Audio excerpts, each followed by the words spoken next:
No niin, katsotaan miten kehvelin kävi.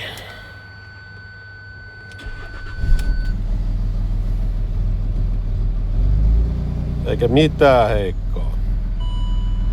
Yes. Voitto! Perhana kun tuo huutaa. Siellä on vielä sen takia vähän hörskyttää, kun ilmamassamittarin putki on irti. Ja on kyllä erikoista, että eurooppalaista autosta halkee koelauat. En oo aikaisemmin nähnyt. Nyt sitten tarvittaisiin taas vähän parviälyä. Niin kuin näkyy täällä, kuivatukset ovat käynnissä, niin mikä on todella hyvä pesuaine, millä saa auton sisustasta niin homehajun pois. Täällä on kyllä semitörkeä dunkkis täällä autossa.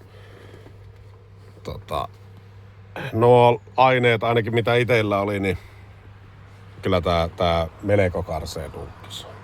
Mulla on kuitenkin, tai emännällä on tekstiilipesurit ja nuo, niin tää noin lattiamatot sun muut pestä, mutta pintoihin ja kaikkiin näihin, niin nahkapenkkeihin ja näihin, niin mikä on semmonen oikein niinkö number one